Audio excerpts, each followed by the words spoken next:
Hello everybody, today we're going to talk about one of the most insane cases in American criminal history, the North Hollywood Shootout. The North Hollywood Shootout took place in the early hours of February the 28th, 1997 in Los Angeles, California. In less than an hour, what was supposed to be a simple bank robbery became one of the largest gunfights in law enforcement history. One of the most interesting details of the entire case is that nearly the entire shootout was caught on camera, meaning that now we can go back, watch the entire thing play out for ourselves, and decide exactly what went wrong. And we're going to do just that today. We're going to look at the criminals themselves, everything that led up to and happened immediately after the shootout, and piece by piece break down the events of that eventful day. And if you're not familiar with the events of that day, I cannot stress to you how much this looks like something out of an action movie, and I mean that in the best and worst way. So if that sounds interesting to you, stick around as we break down one of the most remarkable cases of a heist gone wrong. But before you hear me go on another unhinged rant, let's make sure you're hearing it the right way with today's sponsor,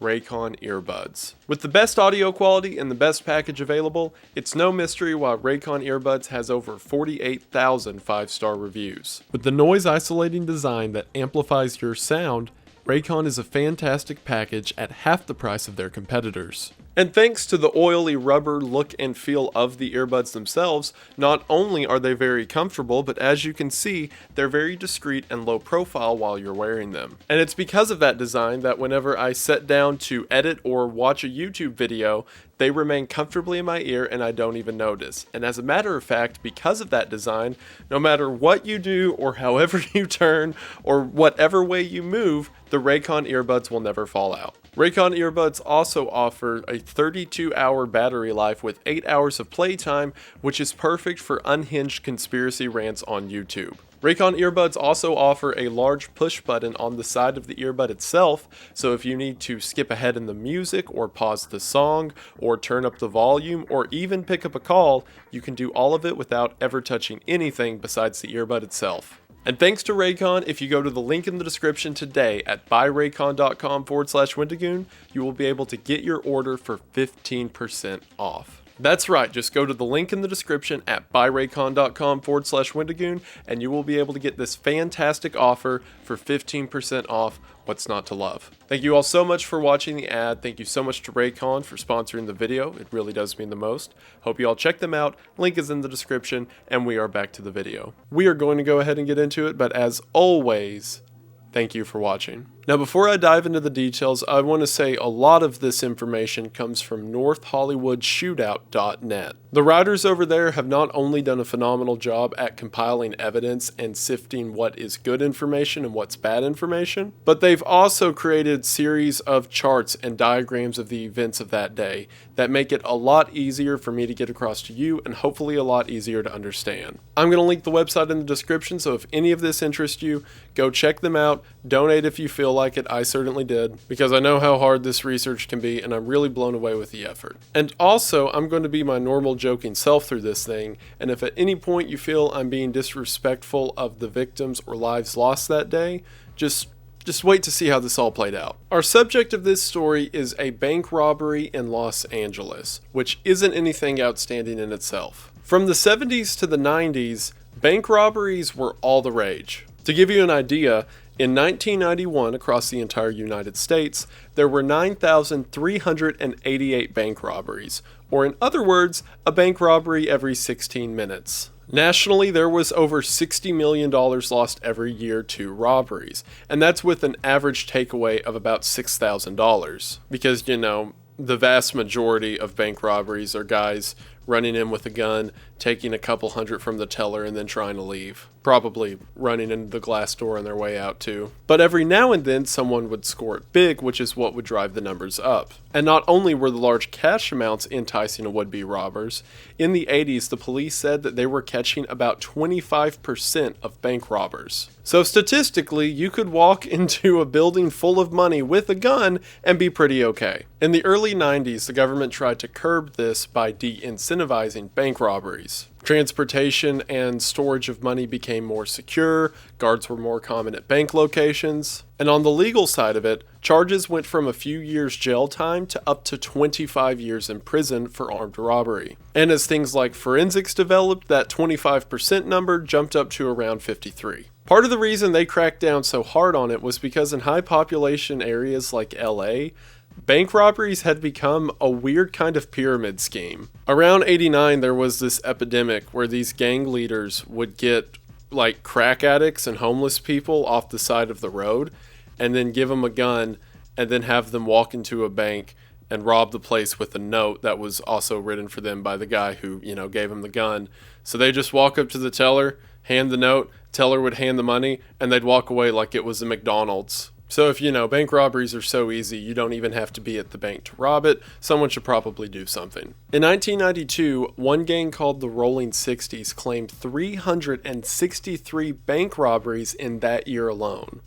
Or in other words, one gang was robbing a bank a day with 2 vacation days. LA was so bad that in 1991, remember that 9,388 figure I gave earlier? Well, 1 in 4 of those was in LA. Think about that. You have this data for the entire United States, and if you remove one city, it drops by 25%. It was so bad that in LA in 1992, there was a robbery every 42 minutes. Why would you work at a bank? I'll get off this tangent in just a minute, but I decided real quick, how many banks are there in LA? And the first thing I got linked to was bank robberies, because of course I did. And this site is telling me that between 85 and 95, there were 3,500 banks in the region that were robbed 17,106 times. Meaning that if you worked at a bank in LA for those 10 years, statistically you were robbed at gunpoint 5 times.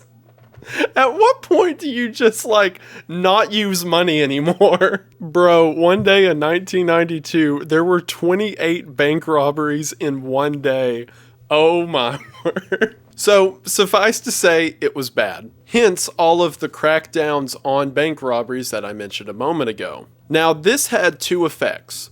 One, yes, it did lower the overall number of robberies because people who thought it would be a quick cash grab weren't ready to deal with the security, the lower takeaways, and perhaps most importantly, the long jail sentences. But the second effect that it had is that now, whenever someone came to rob a bank, they came to rob a bank. Gone were the days of sort of small-scale mugging where any Joe could just walk into the bank with a pistol and then the teller would just throw giant white bags with dollar signs on them across the counter. That's how banks work, right? Now, a new type of robbery became more common called a takeover. A takeover is the kind of thing you're familiar with in the movies, where the people walk into the bank and very loudly assert their dominance by shooting bullets into the air and telling everyone to get down. Because now getting the money was a much more involved process, as was getting through things like security guards and increased police presence. In order to be successful, you had to show your teeth and do it fast. Which leads us to today's suspects, Larry Phillips Jr.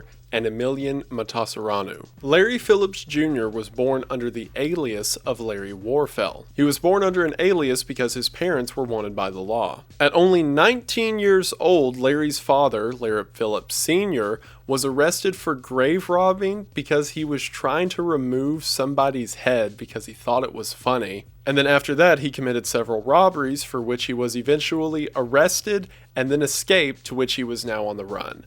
So, Junior had a great role model growing up. Other stories claim that his mother was a criminal as well. However, at the very least, she was okay with her husband's doings. His dad was finally caught and arrested the day after Junior's 6th birthday. And throughout his upbringing, Larry had a hatred for law enforcement and authority. Emile's childhood wasn't as catastrophic, however, it certainly wasn't ideal either. Emile was born in Romania, and at the age of 10, he immigrated to the United States with his parents. He was the new kid at school, which caused him to be rather withdrawn and quiet. While all the reports indicate that he had a healthy and wealthy life at home with his parents, he wasn't doing well socially. One neighbor stated in an interview that whenever Emile graduated high school, he threw a party and no one showed up. Also know, just because I said that, someone's going to be like, oh, poor sad boy bank robber shootout man. His mother said the one hobby that her son ever really had was firearms, which, I think in and of itself is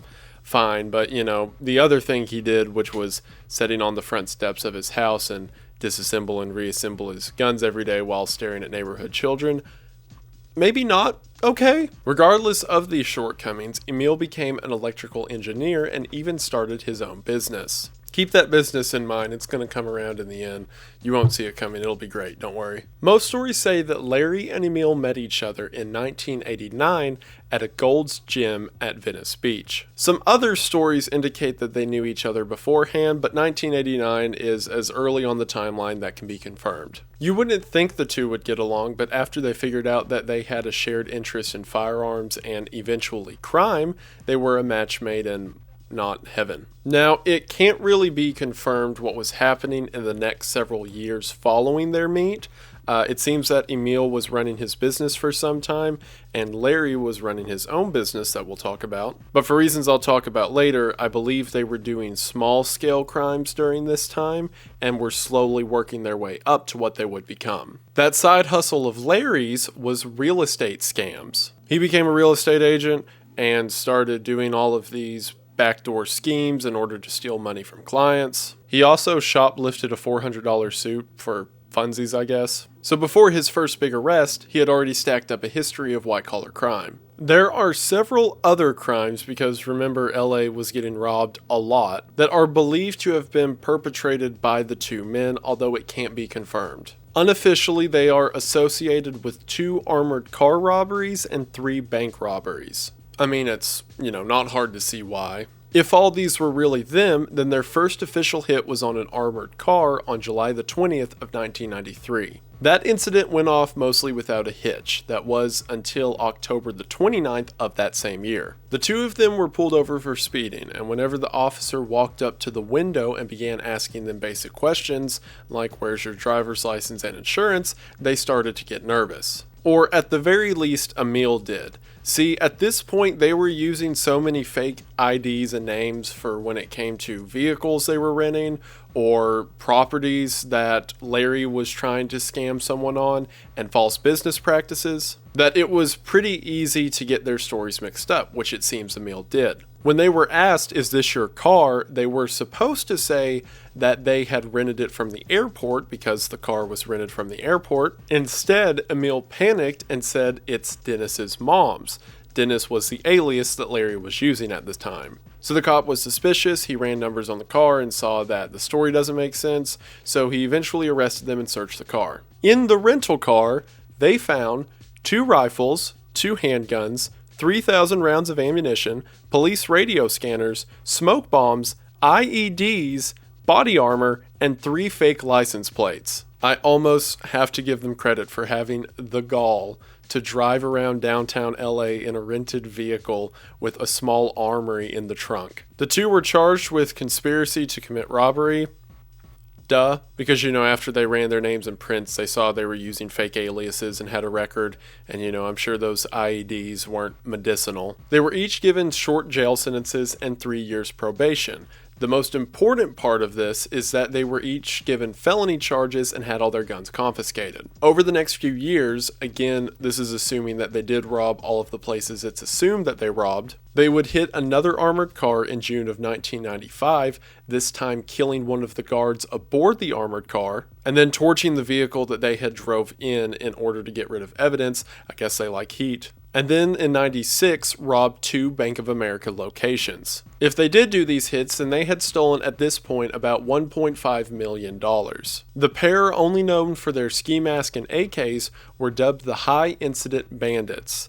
There we go with the cool names again. At this point, again assuming the previous robberies were them, they got this method down to a science. They would go in loud, shooting rounds into the ceiling in order to freak everybody out. One of them would get the crowd to lay down and not look at their faces, so there was no risk of them being identified, while the other would go to the back door, shoot the door open to the teller's area, and have the bank manager take them to the vault where they would load cash into bags and then leave. Several of these heists took place in under 3 minutes. And given that the average police response time in the area was 8 minutes, the business was doing pretty good. However, as we're going to find out, For each of these heists, they brought an absurd amount of ammunition with them just in case something went down. They had planned for their next hit to be at another Bank of America location, this time the one at 6600 Laurel Canyon Boulevard. This was the largest Bank of America location in North Hollywood, so they assumed it would have the largest takeaway. This location had a parking lot to the north and south with a neighborhood bordering it on the east and a shopping mall bordering it to the west. While this did mean there was a higher chance to be seen as it was a high traffic area, it also meant that there were several escape routes. And in order to maintain fire superiority, the pair would bring with them 3 Norinco Type 56 rifles, or in other words, Chinese AK-47s, a Bushmaster XM15 dissipator, which is essentially a Sporter M16 with a shortened barrel, an HK-91 or civilian G3, and a Beretta 92 FS. The guns will come into more detail as things start to go wrong, trust me. The pair also heavily laid up in body armor, each wearing bulletproof material for a soft vest before inserting metal trauma plates underneath those vests. Phillips went a step farther by wearing what's called a groin guard, or essentially a bulletproof diaper, as well as taking pieces of Kevlar and duct taping it to his arms and legs. All of the weapons that they brought were not only illegally obtained, because if you'll remember they were both felons, but they were also illegally modified, save for the Beretta and the HK-91. If anything were to go down, the men would essentially become walking juggernauts, and as we're going to see, that's exactly what happened. Each of the men wore gloves in order to hide their fingerprints, so the gloves had sewn-in watch faces so that they could time the robbery itself. So, on February the 28th of 1997, the two men pulled into the north parking lot at 9:16 a.m. To calm their nerves, the two downed phenobarbital before they walked in. Phenobarbital is typically an anti-seizure medication, but for what they were using it for, it was a very intense nerve suppressor. The two set their timers for 8 minutes and then exited the 1987 Chevy Celebrity. Completely kitted out, the two made their way to the sidewalk and then began to walk into the Bank of America. And that 8-minute timer probably would have been okay if it wasn't for a patrol car that just so happened to be driving by at the same time. The patrol car saw the two guys in ski mask, bulletproof armor with rifles walking into the building and figured it was a problem. Walking into the front door, there was a man using the ATM who Larry grabbed, threw on the floor, yelled, "This is a holdup," and began shooting into the ceiling. Larry kept shooting and telling everyone to get down, while Emile ran to the teller door, shot the lock off, and then grabbed the assistant manager. As soon as the two had walked in, the teller hit the panic button, although that didn't really matter because again the patrol car already saw them, and Emile made his way with the assistant manager to the vault to start loading the bags with money. Now, as mentioned earlier, a lot of these robberies only took a couple minutes. However, due to the recent string of robberies, a couple probably committed by Larry and Emile, the banks had changed procedure. So now, instead of just opening one key and all the money was there for the taking, money was composed into these small individual lockboxes. Because of that, it took way longer to load the bags with money than it had previously. On top of that, the pair had planned to hit the bank this Friday morning because there was supposed to be a money delivery a few hours earlier. However, again, because of the string of bank robberies, deliveries were purposefully sporadic. So Emile kept yelling at the assistant manager to give him the rest of the money because he thought there was more even though there wasn't none, and what there was took longer to get a hold of. This would cause the two to eat up the entirety of their 8 minutes. Larry was again out in the lobby on crowd control. However, for some reason, 3 minutes after this all began, he walked outside to the front door of the bank. To me, this indicates that he probably saw the patrol car see them as they were walking inside, because I don't know why else he would do this. He walks out the front doors and then just standing there, ski mask and AK to his side, looks down the street one direction and down the street to the other direction and then just walks back in. It's believed that whenever he looked south, he could probably see the cop car, which was the initial cop car that called for backup. So what probably happened, in my opinion, is he saw the cop car and then thought this is probably going to be bad. So then he's on crowd control, he gets everyone to lay down. He then walks back outside to check, sees the cop car and thinks, yeah, it's going to get bad. After he comes back inside, he goes to the security guard who is laying on the ground with everyone else before putting a gun to the back of his head and saying, "Whenever I tell you to, move everyone into the vault." Larry then says something to Emile, most likely informing him that there's police outside and it's about to be a fight. So Emile zips up the bag he's been filling, which contains $303,305, as well as 3 dye packs. Dye packs, for those that don't know, are these little packets of dye that are made to explode if something's stolen or taken away, so that it becomes unusable and traceable for whoever stole it. I'm sure Emile wasn't aware of this, and after a short discussion with Phillips, they changed their game. While all of this is happening inside, on the outside, police are taking up defensive positions around the front door of the bank. I also want to mention really quickly, I looked at so many different interviews and documentaries and websites in preparation for this, and this always happens with stories or cases I read about, that some information's wrong, but like entire documentaries had no idea what they were talking about. Like, the majority of them conflicted with the footage that is clearly visible and just said that the pair did things that they did not do. One of the documentaries said that the two split up at one point and Emile walked out of a door that doesn't actually exist. One of them claimed that Emile was so intoxicated on the barbiturates that he passed out at one point, which he did not. And one of them claimed that Larry tried to kill Emile. No. It was too dumb not to mention. I had to get that off my chest. Especially before this whole situation goes from bad to worse, which it's about to right now. So the first wave of officers has now made their positions in front of the bank, and Emile is currently trying to bust open the ATMs in order to get some more money. So Larry steps out of the bank, now seeing more police cars lined up in front of him, and just starts shooting. Again, his AK had been illegally converted, so it was just full auto fire in the middle of a busy street in LA at 9 in the morning. See, for those that don't know, police were not allowed to carry rifles in their cruiser during this time. Because of that, nearly every officer at the scene only had a Beretta M92 or a Smith & Wesson revolver, meaning the largest caliber that the police had on hand was this, a 9mm bullet. For a comparison, one of the guns that Larry used was an HK-91 chambered in .308, which, if this is a 9mm, this is what they were carrying. Now, normally up close, it doesn't matter, a bullet's a bullet. However, this gunfight took place from several hundred feet away, and Larry and Emile were decked out in body armor. Meaning, even if a police officer managed to hit an insane shot from 200 feet away with a handgun, the armor would catch the round. And meanwhile, Larry and Emile were able to pierce through the doors of police cars. So for the first 4 minutes, Larry's just standing outside, shooting a lot, and then reloading, and then shooting again without really worrying about cover. And the police on the receiving end were essentially pinned down and taking on casualties. Several officers and civilians were receiving gunshots to the legs and arms. The police began retrieving shotguns from their vehicles, but again, at the distance, they didn't do much, and what they did do, the armor stopped. One officer who was wounded stumbled into a dentist office that was located in the West Strip Mall, and as he stumbled into the door bleeding, the dentist began to patch him up as his partner stood inside and watched the door with a shotgun. After 4 minutes of this,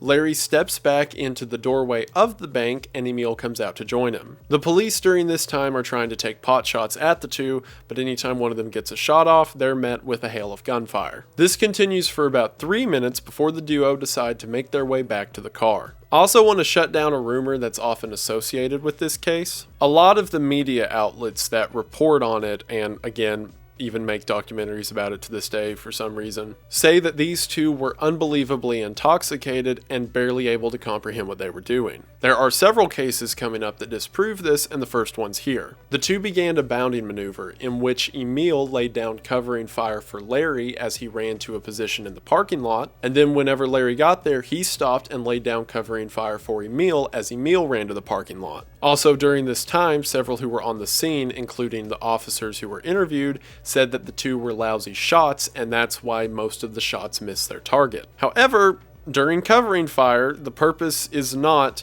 to wait for someone to pop up and then fire. It's to lay down enough shots so that they never have a chance to fire. The two were very skilled and very well thought out when it came to their strategy, which is what makes the following several minutes all the more interesting. As Emile began to follow Larry to the parking lot, about 6 feet after leaving the door, the dye packets exploded. Now, what Emile did not know, or at least didn't realize in the heat of the moment, is that most of the money was fine as it was still wrapped in plastic. However, Larry, thinking that it was all ruined, dropped the money bag. Also, during this time, all the officers on the scene had their own events going on. For example, one officer that was shot in the leg pulled off his gun belt and used it as a makeshift tourniquet to stop the bleed. And upon rounding the corner to the parking lot, Emile finally took his first effective hit when he was shot just above the eye. This was also around the same time that media helicopters began to arrive on the scene and film from the air. During the video, you can see Emile grabbing his head and then touching the hood of the white car next to him and the clearly visible blood print. It seems that getting shot in the face highly discouraged Emile from continuing the fight. At this point, it's believed the two had taken several rounds to the body armor, but the face is a big deal. After this, Emile goes and sets down in the car. It's unknown if he did this in order to leave or if he was just trying to gather himself. But either way, Larry was certainly not leaving as he made his way to the trunk and began resupplying on ammo. Now, what happened during the next 20 minutes is a mystery. There seems to be a conversation happening between the two on the ground, but we can't be sure what it is. Regardless of what Emile's intentions are in this moment, it seems that Larry is ready to fight. He keeps sweeping the areas where he saw gunfire coming from earlier, as well as checking the streets to which police could be coming down, as well as coming around the building and checking the drive-through lane. All the while, when he goes to these corners, he continues firing shots. Now, it's not known if Larry was doing this for strategic purposes. Perhaps he thought the only way he could get away is if he took out some of the resistance as he did it, or if he just decided that this was going to be his Alamo and he was going to take some guys out while he's on his way. Now, at this exact point in the gunfight, whenever the two of them are by the vehicle, it's very possible that the two could have driven away. The police who were there were pinned down and couldn't do anything to stop them. One officer even remarked over the radio that if they try to leave, don't shoot. Now, could they have gotten away long term? Probably not. There were 6 helicopters watching them at this time, but that's like a long-term problem. He was probably worried about the short term. Or at least he should have been. Maybe Larry just didn't know his situation and was convinced the police would show up around the corner at any minute. He was partially right, as one cop made his way along the cement wall that separated the bank from the neighborhood to the east, and upon seeing him, Larry let out several rounds towards the wall he was hiding behind. During this time, Larry was hit at least 3 times, with one of them believed to have hit him in the side where his armor wasn't protecting him. Either from the drugs or the adrenaline, though, it didn't seem to bother him. At this same time, everywhere around the pair was being locked down. The streets were being shut down several blocks away, and all the schools in the area went into lockdown. Again, during this time, the police guns didn't really do anything. So a few police drove down to a local place called B&B Guns and barged in asking the owner for more firepower. The owner gave them 5 Colt Sporters, 2 Remington shotguns, and several magazines. At the same time, even though the surrounding roads were shut down, paramedic crews began to make their way in and try to help the injured. At this point, it seems that Larry had ran out of ammo for the belt rig that he was using. So he walks to the back of the car, again Emile still sitting inside, and Larry ditches his gear and pulls out the HK-91 that had yet been used. He then grabs several magazines for it and continues to fire. However, at one point, he reaches into the car, possibly to tell something to Emile or grab something from Emile, when an officer stands up and shoots him in the arm. Larry continues to fire rounds, but for the rest of the gunfight, he can be seen using his left arm to support the rifle rather than hold it. At least not hold it with any efficiency. It was possible at this point, now that his support arm was down, that he realized it was about to get bad. In either frustration or trying to get them out of the airspace so they could escape, Larry started shooting at a CBS helicopter. While this was going on and he was just firing wildly into the air, never hitting anything, several of the paramedic teams were able to evac people on the ground. Also during this time, news reporters began to get close and get footage from the ground of the pair trying to escape. In another move that, again, people who cover this say was a drug-induced paranoia, but if you watch the video is actually a pre-plan, Larry begins getting out AK magazines and setting them on the roof of the car. People point to this and say that he was out of his mind and trying to reload a gun with the wrong mags. But what it seems he was actually doing was counting the rounds he had on hand for his 91 and realized that he would soon need to switch back to an AK. It also seems because of this that he had communicated to Emile that they need to go now. However, the problem with this was so many shots had been fired at the two at this point that not only were the majority of the windows in the parking lot shot out, but the Chevy had 2 flat tires. While Larry is reloading the HK, Emile slides over to the passenger side of the bench seat and begins giving covering fire. It's during this time while walking around the side of the car that it seems Larry was hit 3 times. He then began to fire back, seemingly unfazed. However, many believe that this was the killing blow. And not for the round that Larry took, he was only shot in his hand and seemed to be okay, I mean his left arm was down anyway, but because of the round that hit his gun. Again, Larry was using an HK91, and for YouTube this is airsoft or something. The furniture's different, but the operation of this one's the same. The HK91 has a short mag well that you load your magazines into so that they can feed rounds into the gun. In a rather bizarre malfunction, his gun was shot right there at the front of the mag well. This created a sort of divot in the gun itself so that the magazine became trapped inside of it. So he couldn't get the old magazine out when he needed to reload, and he certainly couldn't put a new one in.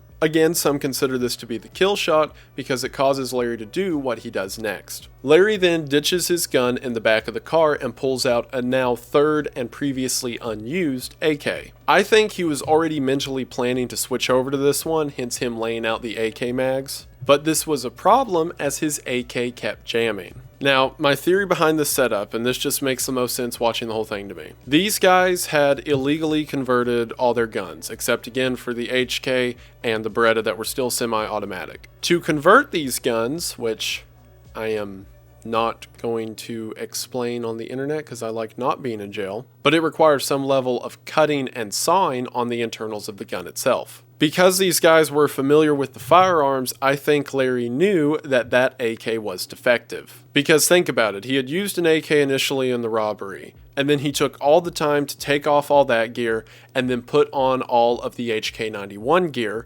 only to then take all of that off and then put on the AK again. It seems like he really didn't want to use that AK for some reason. Now the solution to this would be, why didn't he just use the original AK that didn't have any problems, but all of the AKs were loaded with these big drum mags, so maybe mentally it just seemed easier to grab the AK and start shooting. I don't know, just a thought. Either way, it seems his gun kept jamming. He would fire a burst of rounds, then have to clear it and continue. It also didn't help that, at least inferring by the footage, he was shot in the left forearm again and was now leaning on the side of the car. With all of this happening at once, Emile really wanted to leave that north parking lot. Eventually, he leans over to the passenger side and pushes open the door for Larry to get in, but Larry, determined to do whatever he's about to do, slams the door shut and remains outside. So now, Emile is driving the car with 2 flat tires as Larry uses it for rolling cover and continues firing. While still firing and possibly communicating something to Emile,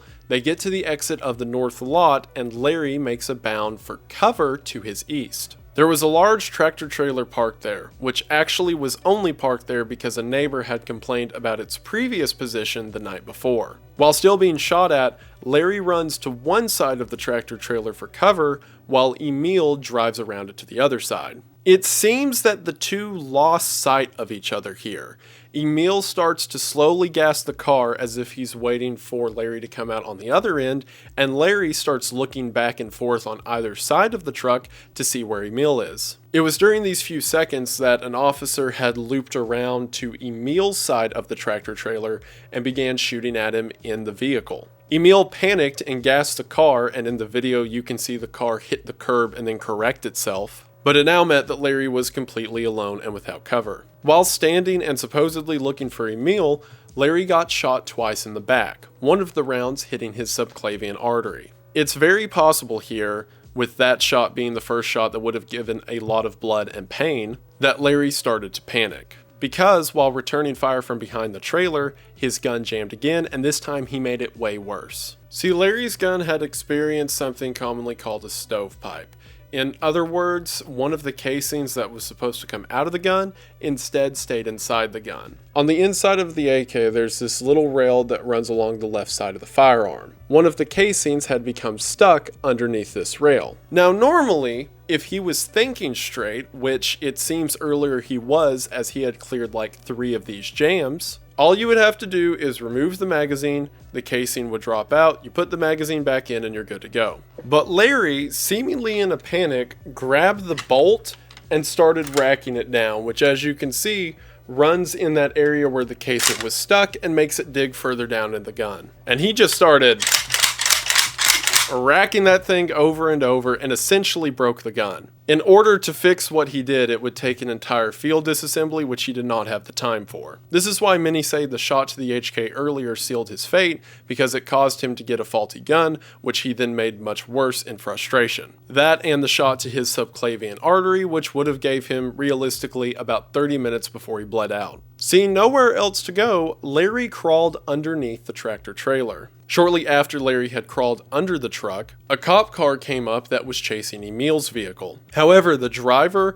looked towards the tractor trailer and saw Larry hiding underneath it. So they quickly got out of the car, shot towards Larry, and probably hit him another 2 times. I think it was during this time Larry really put together that this wasn't going to end well. He went from his very tactful and straightforward idea to a much more sloppy, casual walk. He drew his handgun from his shoulder holster and began firing it one-handed at the police. In his left hand, for some reason, he was holding an HK magazine, as if he was going to make it back up the road to the car and get the gun back out. It's possible at this moment that the lack of adrenaline and blood loss was getting to him. He continued to exchange shots with the police until one of the police rounds hit him in the hand, causing him to drop his gun. It was at this moment, having been shot, as we're going to see, a lot, bleeding everywhere, and now being shot in both of his hands and his gun laying on the ground, that Larry decided it was over,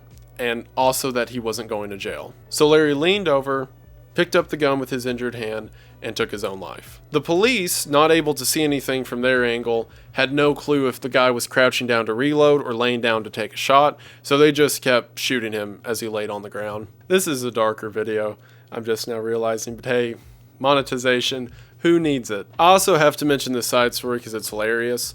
The house that was immediately next to, or on the corner of, where the shooting took place, had a man and his housekeeper there at the time, and the housekeeper kept trying to leave, and the man was saying, "No, you can't, there's like a gunfight going outside," and the housekeeper, who was from South America, said that he was being a wuss because this happened all the time where she's from, and he needs to quit being a baby about it. So then while the two of them are having this argument, literally like 10 feet away outside, the shootout just ended with Larry. So the police come to the door for some reason and ask if they can use one of the man's bed sheets to cover up the body of Larry. And the man was like, no. Which, understandably, imagine if a guy comes into your neighborhood and decides to turn it into Desert Storm, and the police are like, we really need to, be respectful of him. Like, no! I'm not ruining my wife's linen sheets just so he doesn't have to get some sun. I'm sure he's not complaining. So now the only person who's left is Emile. Also, at the same time, SWAT had finally arrived to the scene. SWAT didn't mobilize towards the bank until the second report of an officer down. Again, as we established earlier, if SWAT arrived at every bank robbery in LA, they would have to be deployed several times a day. So now that the main gunfight was over, the SWAT officers were in cop cars just driving through the neighborhoods around the bank itself, because everyone was on the hunt for Emile's car. So it was essentially a giant game of Pac-Man. Emile, who has been slowly rolling his car in intervals, then gets out of his car and looks back towards Larry. Now, at this point that he did this, Larry had been killed, although the police hadn't come up to his body yet. However, it's very possible from his position that Emile was able to see Larry lying on the ground. Emile does a quick move towards his chest in what seemingly a fist over his heart, possibly saluting his fallen friend. Larry then drives towards a vehicle and very calmly tries to steal it, but the driver of the vehicle just keeps backing away. And then maybe the funniest thing of this entire event, actually the funniest thing of the entire event, Emile tries to wave him to come back, which is so funny. Imagine you're driving and then a guy gets out of a car and he's got a rifle and a ski mask and body armor, and as you're backing away, he's like, "No, I promise." It's from here that Emile does something I can only describe as car shopping. He pulls in front of one car and then stops, backs up, and keeps driving. And then he pulls in front of another car and then stops and then hits another car and then pulls away. Eventually, he sees a Jeep and decides to steal it. Hey, so I'm editing this right now and just wanted everyone to know I have no idea why I called that truck a Jeep. It's very plainly a truck and not a Jeep at all. And I'm going to continue for the rest of the video you're watching to refer to it as a Jeep for some reason. The driver of the Jeep begins to back away, but then Emile shoots through the window, breaking the glass and cutting the driver across the face. Reports are conflicting here, but the driver either pulled the key out of the ignition or hit a kill switch on the vehicle before ditching the car. Emile was not aware of this, so he pulls up next to the Jeep, begins throwing stuff into the back of it. However, whenever he gets into the driver's seat and tries to move the car, again it won't move. He supposedly bends down and tries to figure out what's keeping the car from moving, and as he's doing this, a SWAT car sees him and is able to pull up right in front of him. Emile sees this at the last moment, gets out, and then runs back around to take cover behind his own vehicle. It's from here that gunfire continues for about 2.5 minutes straight. Emile grabbed a new gun out of the truck, the previously unseen dissipator with the 100-round beta bag, and just laid over the hood of his car and kept shooting. The SWAT team who was behind their own vehicle was returning fire and getting several hits, however they kept hitting the body armor. One of the SWAT members, Officer Anderson, moved around the car in order to clear a jam, and whenever he did, realized that he could get an angle on Emile's legs. So he leaned underneath the Jeep and began firing, several of the shots hitting Emile in the uncovered legs. Emile realizes where these shots came from and begins returning fire the same way, before Officer Gomez lays down and takes a few accurate shots into Emile's arm that's now ducked under the car, and this causes Emile to drop his weapon and finally give up. Emile throws his hands in the air in order to surrender, however the police who are laid under the car continue firing and strike him in the buttocks and leg. The officers then move around to the front of the car and cuff him as he laid on his stomach. Unknowing if the guy had a bomb or other weapons on him, one of the officers aimed a gun at the back of his head to make sure he didn't try anything, and the front of the gun was so hot that it seared the impression of the flash hider into the back of his head. After this, police and news crews managed to come up and begin to get action shots of the scene, which led to this very iconic image of the arrest. The police kept asking for Emile's name, to which he gave the false alias of Pete. Another thing that had happened that I hadn't mentioned because we've been in like the, cool gunfight part of it, is that there were several false calls happening at the same time. By the end of the day, there were 17 calls from the neighborhood who saw 17 different people who they all thought was the shooter. If they saw anyone doing anything, they called 911 and said that it was another robber, to the degree that someone called the police because they said they saw someone working underneath their car. Yes, I'm sure that the robbers, as they were making a hasty getaway, decided to repair this random guy's Dodge. Because of this, the police did not know if there was another suspect that they need to be on the lookout for. They tried to ask Emile if there was another suspect, but he just kept yelling for the police to shoot him, so that wasn't really a help. So the area was still on lockdown. The police kept trying to get information from him, but he just kept saying things like "F you, kill me, I hope you die," and other pleasantries. Emile had been shot a lot, but every one of his shots was in the legs. Now, while thigh shots can definitely be fatal, it doesn't seem that he had something like a clipped femoral. However, what he did have was a bunch of barbiturates in his system. Barbiturates can also act as a blood thinner, so it's quite possible that the drug he was on caused him to bleed out a lot quicker. In a move that is very highly contested to this day, Emile laid on the ground bleeding for 56 minutes. Now, this argument has two sides. On the one hand, there were several calls coming in that another gunman was still at large, and considering how violent the shootout had been, I highly doubt these guys were going to assume that if there was a third one, he'd be in a talking mood. And also, Emile wasn't being very forthcoming, so it's understandable that they'd still be on alert. And the other side of the argument is that this guy had just shot up a bunch of police, so maybe the police that were there just weren't in a hospitable mood. So, after 56 minutes of laying on the ground, Emile died due to gunshot wounds to his legs. The area was still on lockdown and the search would still continue. However, what the police didn't know at the time was Emile's death was the end of the action that occurred that morning. The gunfight lasted 44 minutes, with some accounts saying up to 2,000 rounds were fired, with 1,100 of those rounds coming from the two shooters. This gives an estimate of about one shot every 2 seconds for the duration of the gunfight. Around 300 cops ended up responding to the scene either during the fight or afterwards, and one of the largest gunfights in LA history was nearly entirely filmed. So how many people died in this massive shootout? None. Well, excluding the two shooters, but they don't count. Now, it is true that during the whole scenario, 12 police and 8 civilians were injured, but as mentioned, no one was killed.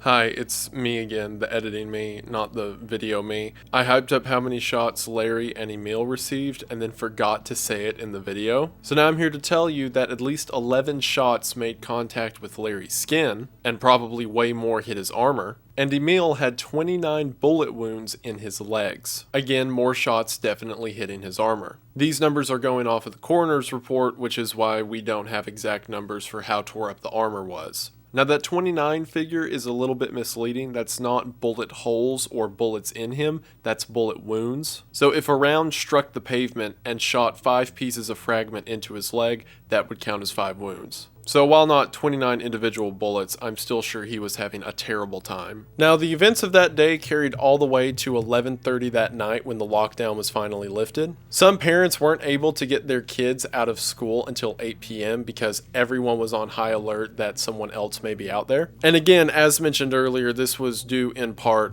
to the entire neighborhood calling 911 every time they saw a bird out of place. In a case that I still don't really know where it came from, the police, for some reason, thought that this supposed third gunman was hiding in the storage shed of this old guy's house. So the police come to his door and are like, "Sir, we have to investigate this third shooter. Can you and your bedridden wife leave for a while?" So the old man's like, "Okay, officer, I guess." So he puts his little wife in a wheelchair and puts a blanket over her because it was February and it was cold. So as soon as they leave, the police pull up an armored truck and immediately break a hole in his wall and just tear up his entire backyard and start trying to destroy the shed. Like, what kind of operating procedure is that? You think there's a guy in a shed, so you spend like 2 hours destroying everything on your way to the shed. And eventually they tear it open and lo and behold, it's just a shed. And then that old couple's son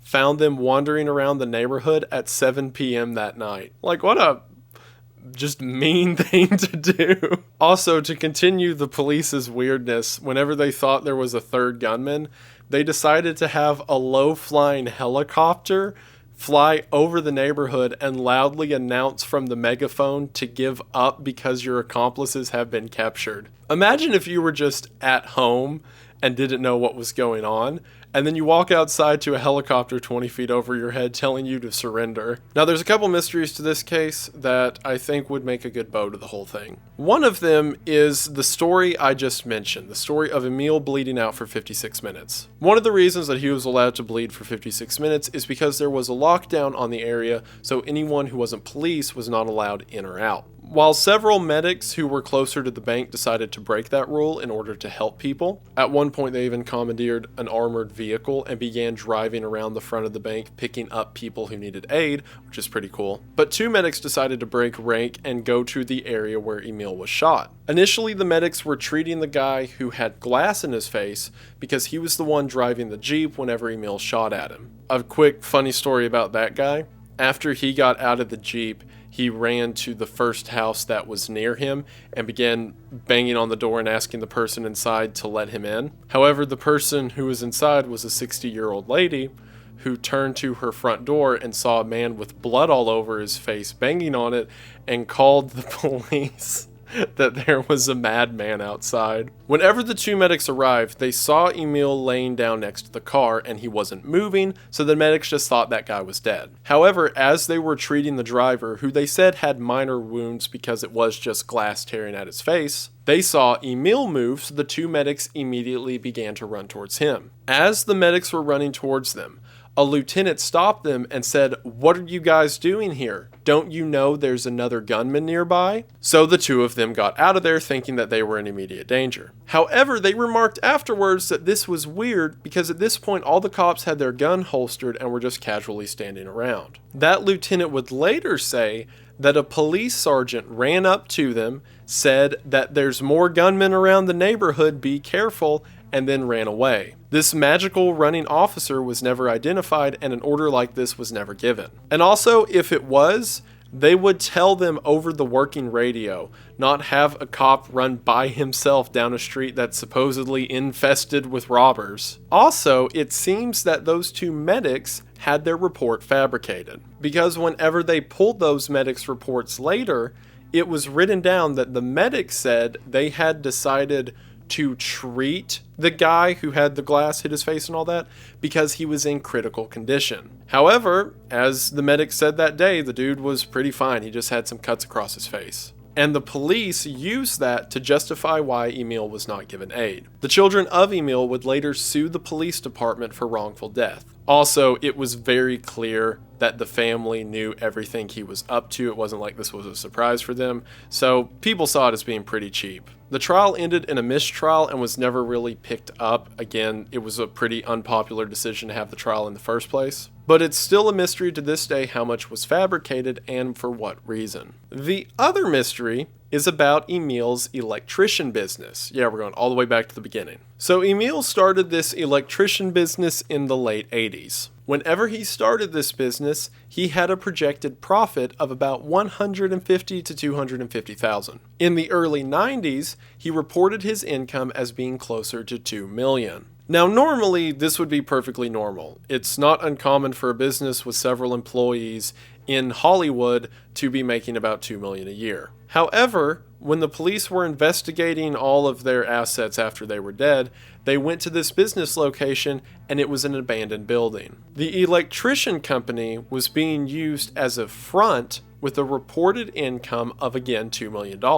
So it seems that they were using Emile's business in order to launder their money. Now, the reason this ties back into the mystery is because the North Hollywood shootout took place in 1997, and the earliest supposed robbery that the two had committed was in 1993. So then, why in 1992 was an abandoned business making $2 million?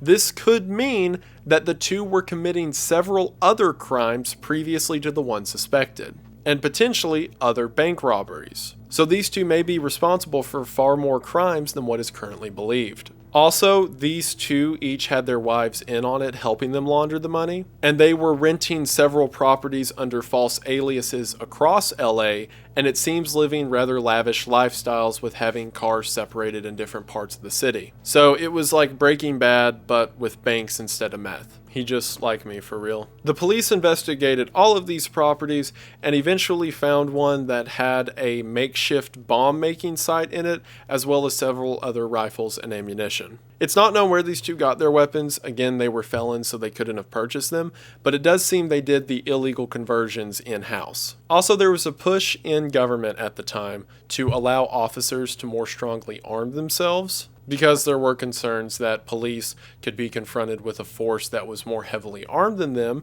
which is exactly what happened. So while it wasn't the only cause of it, the North Hollywood shootout was definitely the catalyst that made it to where police officers began arming themselves with semi-automatic rifles, with several people even pushing the idea of the modern militarized police force back to this event as its beginning. There's a lot of other weird side stuff that's happened during this investigation as well. For example, it seems the ATF doesn't have any or got rid of all their documents related to the case. A lot of things like the vehicles and records that the two had has completely gone missing. Autopsy photos show that somewhere between the news camera's coverage of the scene and the autopsy being performed, that Larry had received another gunshot wound to the forehead. So what was that about? A wound that, mind you, was not mentioned in later reports, only in photographs. And several of the properties that contain vital information were seemingly found on a whim. The final thing I'm going to mention is the weirdest mystery of the entire story, and I have no idea what to make of it. So remember how I said they investigated Emile's office and it was just an abandoned building? Well, that wasn't entirely true. The top floor of the building had been converted into a sort of housing thing. So whenever the police search the second floor, they find a 44-year-old woman named Georgia Mayo. It was completely undocumented that herself or anyone else was living there, and apparently she had been locked in this room for over a week. According to her, the door was locked and she was kept in there, and someone would show up to deliver her food and medicine. However, for the past several days, no one had came. Again, this was undocumented housing in the second floor of a supposed electrician business that was actually being used as a money laundering front for a guy who died in a police shootout. I'll be honest, I have absolutely no idea what to make of this. Emile's mom was named as a suspect, but I don't think that ever went anywhere. I don't know what that relates to, and it bothers me a little bit. I hope one day I can make an update to this video that's like, oh, a whole conspiracy that was taking place between them and the LAPD, but it's probably just weird one-off stuff. The whole story's kind of weird, but I also think it's kind of interesting because it's the one time that I can talk about a weird shootout that looks like something out of an action movie and no one died, besides the people who started it. And I think it's really neat. Things like bank robberies and shootouts are often overlooked in the whole true crime sphere on the internet, but to me they're some of the most interesting, especially because, the focus isn't on child murders and instead hee hee ha ha gun go boom. And I think it's something I'm really interested in, and hopefully you did too, and hopefully if you stuck around this long it wasn't awful, and I just want to say thank you for watching. Like I said, I really think this shootout stuff's cool, and there's actually a couple other shootouts that I wouldn't mind covering. We'll see if YouTube nukes this one in the algorithm / monetization, but sometimes you got to do stuff just because you like it. It doesn't always have to be profitable. It would just be nice, since this is a full-time job, if the majority of them didn't do that, but one every now and then's fine. So that being said, let me know if you like this, assuming this video stays up. And if you do, I would be down to cover a series of other shootouts or other standoffs like that. Because like I said, that's a really cool little niche that not a lot of people talk about. And I think it's really neat to look at the details of it. It also gave me an excuse to be a nerd for a couple minutes. But that's the one time I get to use that knowledge on here. But really, thank you all for watching. I really enjoy that I'm able to talk about pretty much whatever I want. And hopefully, knock on wood, you guys manage to continue to support me. And that really does mean a lot. Again, I hope you all enjoyed. A bunch of cool projects on the way. But for now, I'm tired and I need to edit this and get it up. So I'll end it here. But I just want to say thank you. Oh, sorry. Whoa. I got that too soon. Thank you to all of my subscribers. Thank you for getting me to this point. It means a lot. Thank you to all of my ex-patrons. I couldn't do it without you. Almost lost it there. But now that that's done, thank you for watching. I hope that you enjoyed, and I will see you in the next one. Bye.